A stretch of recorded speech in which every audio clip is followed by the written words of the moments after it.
Olá, estamos aqui estudando a Bíblia em mais um dia. Que pontos podemos destacar na leitura de hoje, que é o capítulo 24 do livro de Deuteronômio? Vamos a eles. O primeiro deles é que nos primeiros versículos, de 1 a 4, vem tratando do tema do divórcio. E aí, algumas versões, eu não sei em qual versão você está lendo, eles tratam como uma ordenança de Moisés, como representante do Senhor, para que os homens que não gostassem de uma mulher, por algum motivo, e não quisessem mais ficar casados com ela, pudesse lhes dar uma carta de divórcio para que elas fossem livres para contrair outro matrimônio, livres do voto matrimonial. Algumas versões falam dessa forma. Outras versões, como a que eu estou estudando, que é a Nova Almeida Atualizada, ela vem tratando não como uma ordenança, uma lei, mas sim como um caso específico dentro de uma constituição social da época. Ou seja, em vez de Deus estar indicando o modo de se fazer,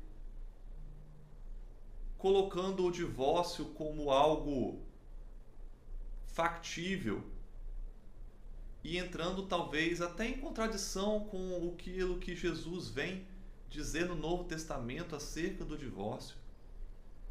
A versão Nova Almeida Atualizada, ela vem tratando do caso de que uma mulher receba já uma carta de divórcio, não orientando para que isso seja feito, mas identificando que isso acontecia na sociedade, para que ela, ao contrair outro matrimônio com outra pessoa, e por algum motivo aquele matrimônio também ser desfeito, seja com outro divórcio, seja com a morte do marido, para que ela não retorne ao primeiro marido, para que o primeiro marido não a tome novamente como mulher.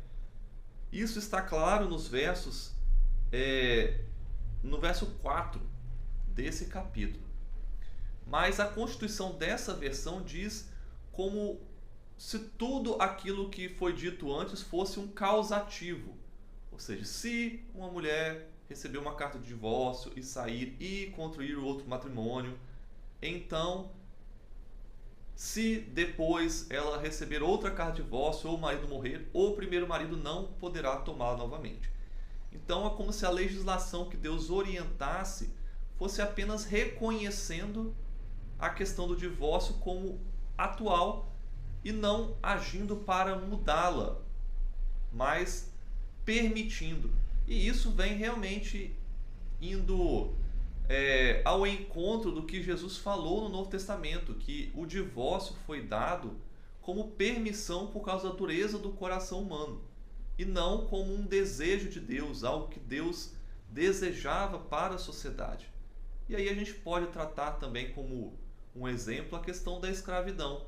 Deus nunca desejou que a escravidão fosse uma realidade, mas Deus, dentro dessa constituição social, Deus agiu para regrar, para colocar regras e valorizar, a questão do escravo, da posição do escravo, como já vimos em outros momentos. Um escravo que poderia fugir e não ser entregue, que poderia escolher servir por toda a vida ao seu senhor, que não poderia servir por mais de 7 anos, e assim por diante. O segundo ponto de destaque nesse capítulo é que os versos de 14 e 15 eles vêm condenar o atraso no pagamento de funcionários. Mas aqui está numa linguagem estranha, hoje a gente recebe por mês, lá na época era por dia, então a gente não usa mais isso. Não, o princípio permanece o mesmo. A gente não deve fazer exploração daquele que nos serve, mas se a gente combinou alguma coisa, no sentido, vou te pagar todo dia primeiro, vou te pagar todo quinto dia útil, que o pagamento seja feito conforme o combinado. Não o deixe esperando, porque senão ele pode clamar ao Senhor e o Senhor lhe imputar um pecado por você estar tratando mal o seu funcionário, o seu empregado. E o terceiro e último ponto de destaque, tem muitas outras coisas importantes nesse capítulo, mas nós sempre destacamos 3 pontos, é que Deus orienta aos donos de plantações, vinhas e olivais, que eles não deveriam ser sovinas, avarentos, mas deixar as sobras da produção para os menos favorecidos da sociedade, para os estrangeiros, os órfãos, as viúvas, ou seja, todos aqueles que necessitassem de alguma coisa. Então você não deveria fazer, vamos dizer, a limpa na sua plantação, catar todo o grãozinho. Não.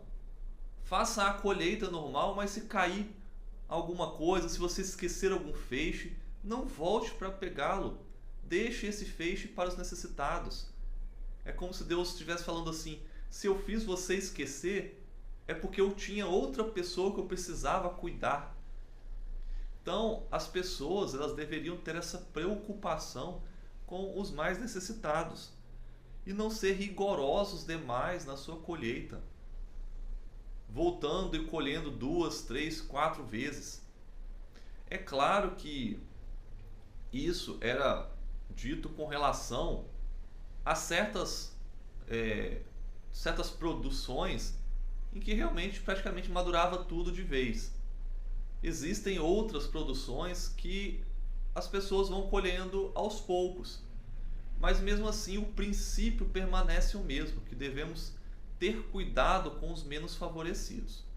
E hoje também, não estamos no ambiente agrícola, mas o princípio é o mesmo. Vamos ter cuidado com aqueles mais necessitados e ajudá-los quando eles precisarem. Vamos ter um olhar cuidadoso com essas pessoas.